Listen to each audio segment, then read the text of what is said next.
결국에는 후판 가격이 향후에 더 많이 떨어질 것으로 예상되고 있습니다. 안녕하세요. 여러분의 투자 손실을 줄여주는 로스디펜더입니다. 현대중공업 22년 3분기 실적 발표가 지난 10월 27일에 있었고요. 오늘은 그 실적을 리뷰하고 향후 전망을 알아보겠습니다. 3쿼터 매출액은 2.2조 원이고요. 전 분기 대비해서 1.7% 상승했고 전년 대비해서 15.9% 상승했습니다. 영업이익은 143억 원으로 흑자 전환에 성공했고요. 당기순이익도 504억 원으로 흑자 전환에 성공했습니다. 사업 부문별로 영업이익 추이를 보면 조선 부문은 환율 상승과 특수선 지체상환금이 환입되면서 614억 원으로 흑자로 전환했습니다.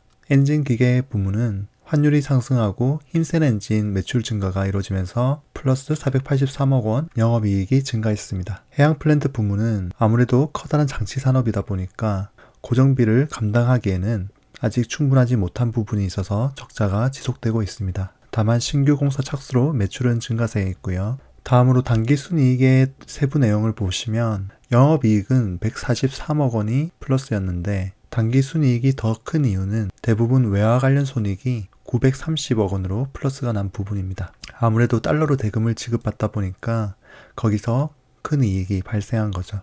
그리고 이자 비용이 마이너스 153억 원이 발생했습니다. 아무래도 금리가 상승하고 그 차입금에 대한 이자 비용이 증가하면서 발생한 것 같고요. 그래서 전체적으로 봤을 때 현대중공업이 이번에 흑자 전환을 했지만 환율의 상승에 따른 외부 환경에 도움을 받은 것이기 때문에 내용적인 부분에서는 조금 아쉽다고 할 수도 있겠습니다. 다만 현대중공업의 향후 전망은 나쁘지가 않은데요. 먼저 선박 가격을 보면 벌크선 신조선가 케이프 180K 사이즈 가격인데요. 20년 말이나 21년 1쿼터에 비해서 크게 가격이 오른 모습이고 22년 10월 현재 6,400밀리언 US 달러로 환율 적용 시 912억 원으로 가격이 많이 오른 상태입니다. 다음은 유조선 신조선가인데요. VLCC 320K 기준이고요. 21년 1쿼터 때 8,500만 달러 했던 것이 현재는 11,700만 US 달러로 환율로 적용할 시 1,670억 원의 가격을 받을 수가 있습니다. 그만큼 최근에 수주한 배의 가격들이 높은 수준을 유지하고 있고요. 이것은 향후에 이익에 큰 도움이 될 전망입니다. 다음은 원재료 가격의 추이인데요. 대표적으로 국내 후판 가격인 SS275 기준으로 평균 유통 가격입니다. 20년도에 660 정도로 아주 낮은 수치를 기록하다가 22년 4월에 1,400으로 최정점을 찍었고 그 이후에 조금 내려오는 추세에 있습니다. 그래서 향후 후판 가격에 따라서 이익의 크기가 바뀌게 될 것 같은데요. 이 그래프는 철의 선물 가격을 나타내고 있는데 2021년도에 최정점을 찍은 이후에 계속해서 하락하는 모습을 보이고 있습니다.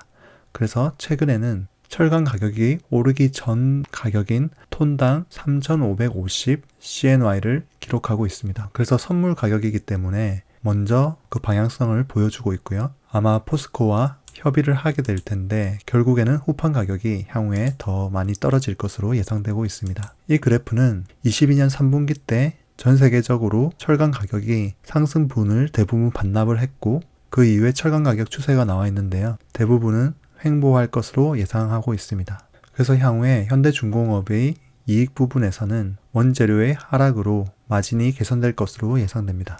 그리고 또 좋은 부분은 우리 사주 매도 물량이 9월 17일 날 보유예수가 해제되면서 나오기 시작했었는데요. 아무래도 그 당시에 경기에 대한 전망이 계속 좋지 않았고 현대중공업 직원들이 충분히 수익을 많이 거둔 상태였기 때문에 약 한 달에 걸쳐서 매도 물량이 충분히 나온 것으로 보입니다. 그래서 지금은 또 상승하는 약간 터닝 포인트에 있기 때문에 더 이상은 많은 물량의 우리 사주가 매도하는 현상은 없을 것으로 예상이 되고요. 다음은 조금 부정적인 부분인데 현대중공업의 노조 파업이 예고되어 있습니다. 파업을 얼마나 하게 될지 모르겠지만 그 기간에 따라서 매출액이나 영업이익에 타격이 있을 수 있고요.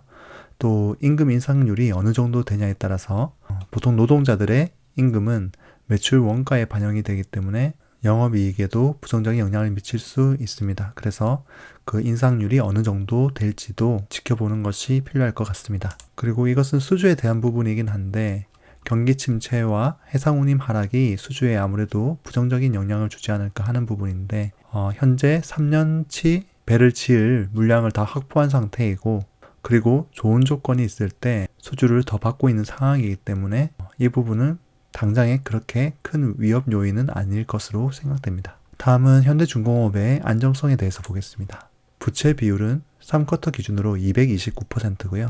다만 부채와 자본의 정확한 총계는 3분기 분기 보고서가 나와야지 알 수 있을 것 같습니다. 그리고 유동 비율도 2쿼터 말 기준으로 95%입니다. 1년 이내에 갚아야 되는 부채를 현금화할 수 있는 자산으로 다 커버를 못하는 부분이죠. 그리고 당자 비율도 84%로 당자 자산은 유동자산에서 재고자산을 뺀 부분인데 그것으로 1년 이내에 갚아야 될 유동부채를 다 커버하지 못하는 상황임을 보여줍니다.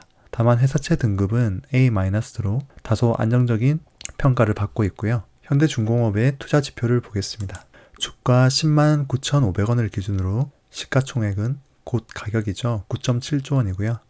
펀은 기존의 순이익 부분이 마이너스였기 때문에 계산하지 않았고 ROE도 마찬가지입니다.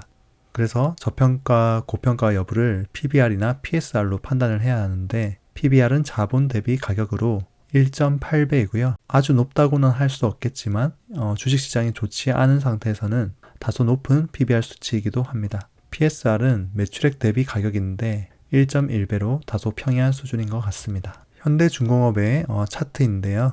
최고점이 16만 1,500원이었고요. 4월 22일에 그 이후로 등락을 반복하다가 10월 30일 현재 10만 9,500원입니다. 이 가격일 때 시총은 9.7조 원이고 PBR은 1.8, PSR은 1.1 정도가 되는데요.